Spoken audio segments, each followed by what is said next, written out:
بسم اللہ الرحمن الرحیم۔ علوم میں نثر اور نظم، اس کے متعلق ہم نے بات کی۔ نثر میں سب سے پہلے قرآن، اس کو یاد کرنے کے متعلق ہم نے بات کی۔ اب آئیے بات آگے بڑھاتے ہیں حدیث کی طرف۔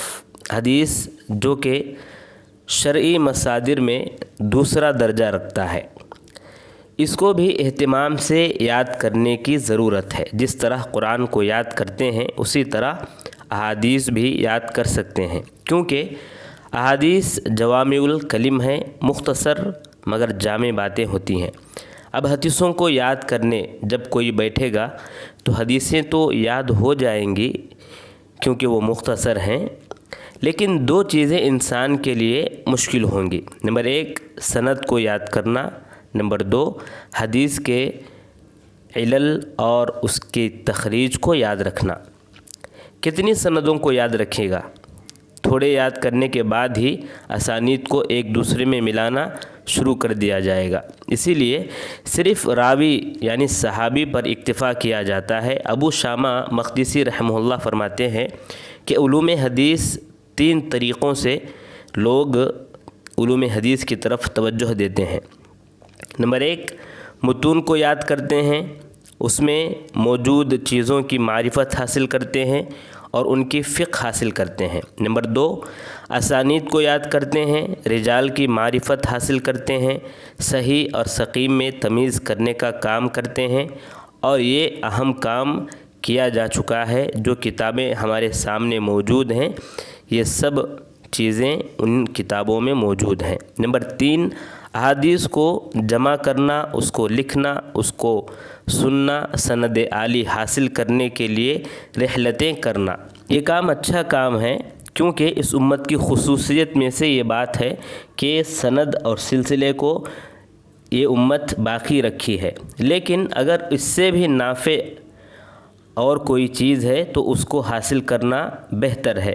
لہٰذا اگر احادیث کو یاد کرنا ہے تو یہ کام کرے کہ ترتیب بنائے کہ کون سی کتاب پہلے وہ یاد کرنے کی کوشش کرے گا۔ اس طرح کتابوں کی ترتیب لگائے، کتابوں کی ترتیب کے بعد ابواب کی ترتیب لگائے کہ فلاں باب کی احادیث کو میں یاد کروں گا، اس کے بعد فلاں باب۔ اس طرح ایک ایک باب کو بار بار پڑھے، دہرائے۔ جس طرح قرآن یاد کرتے ہیں اس طرح تو یاد نہیں کر سکتے احادیث کو بیٹھ کر، کیونکہ بہت سی کتابیں ہیں اور بہت سی حدیثیں ہیں۔ البتہ یہ کام ہو سکتا ہے کہ ہم ایک حدیث کو یا ایک باب جو منتخب کرتے ہیں اس کو بار بار پڑھیں، اور جیسے ہی وہ باب ختم ہے اس کے بعد پھر دوبارہ جو ہے اس باب کو پڑھیں۔ ایک وقت مقرر کر لیں، 1 ہفتے کا یا 2 ہفتے کا۔ اس طرح اس مدت میں، اس وقفے میں اس باب کو بہت زیادہ تکرار کے ساتھ پڑھنے کی کوشش کریں، اور جیسے ہی وہ باب ختم ہو گیا دوسرا باب، اس کے بعد تیسرا باب۔ اس طرح جو ہے سال بھر میں ایک وقت مقرر کر کے اس کو جو ہے دہرا جائے، یہ کام ہو سکتا ہے۔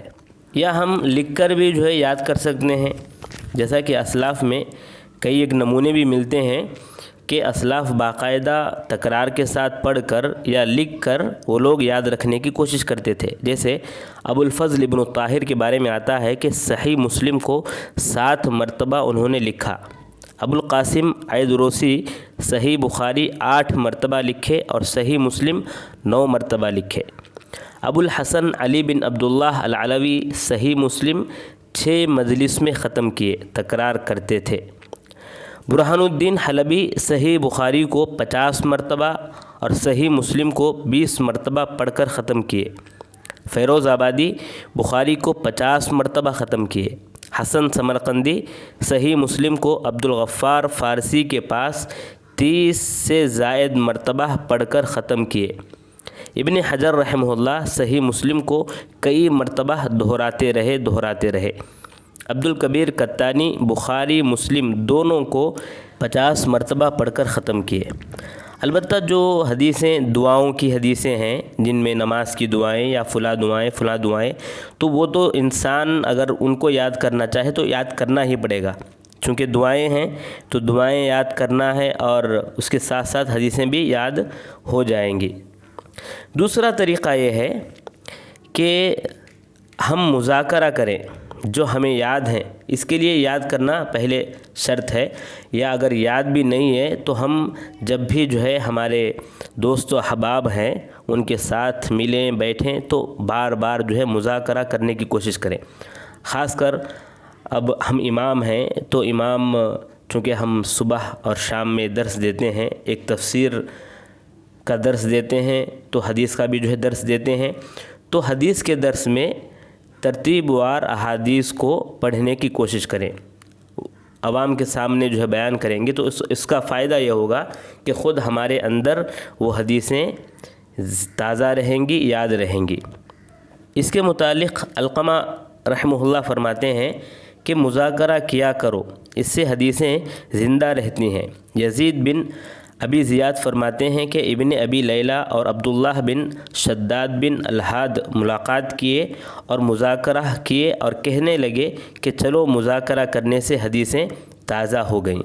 ابراہیم نخعی فرماتے ہیں کہ جو حدیث کو یاد رکھنا چاہتا ہے وہ حدیثیں بیان کرے۔ ابو مسہر فرماتے ہیں کہ میں نے سعید بن عبدالعزیز کو اوزاعی کے شاگردوں سے یہ کہتے ہوئے اور ڈانٹتے ہوئے سنا کہ تم مذاکرہ کیوں نہیں کرتے، تم جمع کیوں نہیں ہوتے۔ اسماعیل بن رجا کے متعلق آتا ہے کہ وہ بچوں کو جمع کرتے اور ان کو حدیثیں سناتے تاکہ یہ نہ بھولیں۔ وکی بن جراح اور عبد الرحمن بن مہدی ایک مرتبہ جمع ہوئے، آپس میں ملے مسجد حرام کے پاس رات کے وقت میں اور باتیں کرنے لگے، صبح تک جو ہے باتیں کرتے رہے۔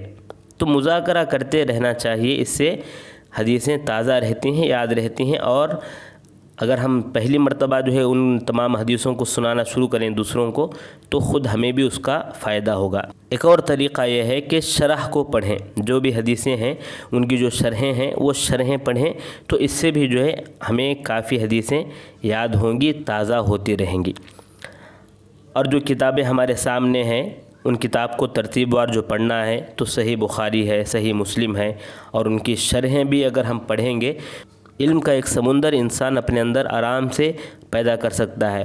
یا مختصر صحیح بخاری ہے یا مختصر صحیح مسلم ہے، ان کو یاد کرنے کی کوشش کریں، یا جامع الاصول ہے جن میں تمام احادیثوں کو جمع کیا گیا ہے، یا جامع السنہ ہے، یا مجمع الزوائد ہے، ان کو یاد کرنے کی کوشش کریں، یا الجامع الصغیر ہے، کنز العمال ہے، اس طرح کی جو بھی کتابیں ہیں، یا الگ الگ موضوع پر ہم یاد کرنا چاہتے ہیں تو مختصر کتابیں بھی ہمارے سامنے ہیں، ریاض الصالحین، بلوغ المرام، اس طرح کی جو کتابیں ہیں ان کو یاد کرنے کی کوشش کریں۔ تو ان طریقوں کو اپنا کر ہم حدیثوں کو تازہ رکھ سکتے ہیں، یاد کر سکتے ہیں۔ جو شوقین ہیں وہ لوگ آرام سے اس کام کو انجام دے سکتے ہیں۔